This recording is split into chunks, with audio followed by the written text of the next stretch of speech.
नमस्कार, हमारे खास कार्यक्रम बोल बच्चन में आपका स्वागत है और मैं हूं मनीष तिवारी। मौजूदा दौर में सियासत जोरों पर है क्योंकि जंग सत्ता के फाइनल में जीत हासिल करने की जो है।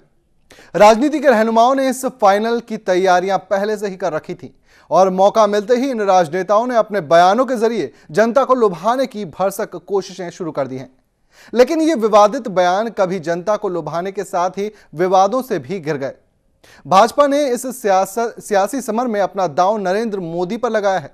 सटीक भाषण देने की कला के माहिर नरेंद्र मोदी ने अपने हमलों का दौर काफी पहले से ही शुरू कर दिया था और आज बोल बचन में बात करेंगे नरेंद्र मोदी के बेबाक बोल बचनों की।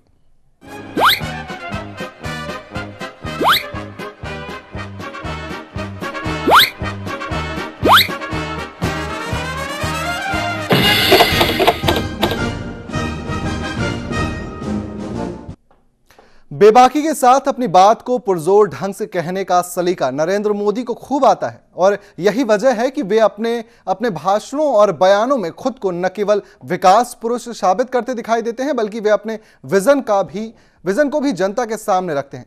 जरा देखिए गरीबी हटाने के लिए किस तरह से नरेंद्र मोदी लोक लुभावन अंदाज में अपनी बात कह रहे हैं और इसी दावा कर रहे हैं कि वे ईमानदारी से देश सेवा की हसरत रखते हैं। नारा बुलाते हैं, लोग कहते थे आधी रोटी खाएंगे, तो शाहजादे ने कहा नहीं, अब पूरी रोटी खाएंगे ऐसा बोलो। 60 साल में कांग्रेस कहां से कहां पहुंची। पहले आधी रोटी थी, अब पूरी रोटी तक पहुंचने में 60 साल लग गए।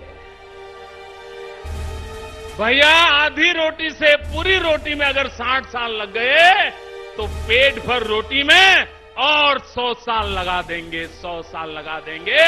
क्या आप इंतजार करना चाहते हो? लेकिन मोदी की इस बेबाकी का कांग्रेस ने पुरजोर विरोध किया है। उसके कई नेताओं ने मोदी के खिलाफ मोर्चा खोला, लेकिन इसी दौरान मैदान में कूदे आम आदमी पार्टी के नेता यानी कि अरविंद केजरीवाल और उन्होंने तो मैं दस्तावेजों के मोदी के बयानों पर हमला बोलते हुए उन्हें भ्रष्टाचारी कह दिया। यही नहीं, केजरीवाल ने तो मोदी और कांग्रेस की आपस में मिली भगत होने का भी आरोप लगाया है। कांग्रेस मोदी जी को भला बुरा बोलती है, मोदी जी कांग्रेस को भला बुरा बोलते हैं, लेकिन आज जो हम आपके सामने कागज़ रखने वाले हैं वो ये दिखाते हैं कि मोदी और कांग्रेस मिलके पर्दे के पीछे एक साथ बिजनेस करते हैं और जनता के सामने ऐसे दिखाते हैं कि दोनों अलग अलग हैं। जनता के सामने ऐसे दिखाते हैं कि दोनों दुश्मन हैं, लेकिन दोनों एक साथ मिलकर बिजनेस करते हैं। मोदी जी के बारे में कहा जाता है कि विकास पुरुष हैं, ईमानदार हैं, लेकिन जो कागज हम लोगों के सामने आए वो कागज देख के हम लोगों को भी सोचने पे मजबूर होना पड़ा कि वो कितने ईमानदार हैं। वही कागज हम आपके सामने आज रखने जा रहे हैं कि किस तरह से वहां पे गुजरात के अंदर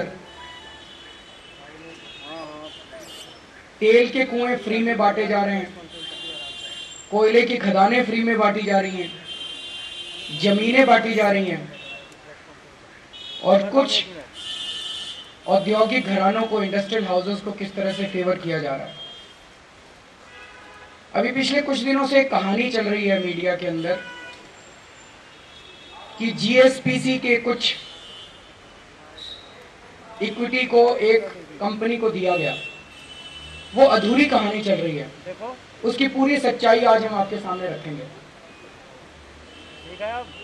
गुजरात स्टेट पेट्रोलियम कॉरपोरेशन, ये गुजरात सरकार की पब्लिक सेक्टर यूनिट है। इसने अगस्त 2002 में भारत सरकार में बिडिंग करके आंध्र प्रदेश के गैस के कुएं लिए, गैस के कुएं से गैस निकालने का ठेका लिया। गुजरात स्टेट पेट्रोलियम जीएसपीसी ने, गुजरात सरकार ने। यहां पे जो गैस का भंडार था उसकी कीमत बताई जाती है कि $20 बिलियन, 1 लाख करोड़ रुपए का था, 1 लाख करोड़ रुपए।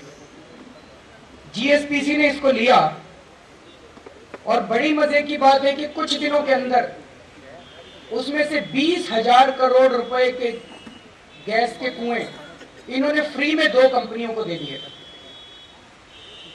उसमें से एक कंपनी की बात तो पिछले कुछ दिनों से उठ रही है, दूसरी कंपनी की बात नहीं उठ रही है। 1 लाख करोड़ रुपए के गैस के कुएं उन्होंने लिए गुजरात सरकार ने, और कुछ दिनों के अंदर फरवरी 2003 में उसमें से 20,000 करोड़ रुपए के कुएं उन्होंने फ्री में 2 कंपनियों को दे दिए। सबसे पहला बात उठती है कि ये 2 कंपनियों का चयन कैसे हुआ, ये कैसे डिसाइड हुआ कि इन 2 कंपनियों को देना है, उसको नहीं देना। कोई बिडिंग नहीं हुई, कोई कॉन्ट्रैक्ट नहीं हुआ, कुछ नहीं हुआ। इन 2 कंपनियों को फ्री में ये कुएं दे दिए गए। उनमें से एक कंपनी है जियो ग्लोबल। यहां लेते एक छोटा सा ब्रेक, और ब्रेक के बाद आपको दिखाएंगे किस तरह से मोदी ने अपने भाषणों में कांग्रेसियों को निशाने पर लिया है।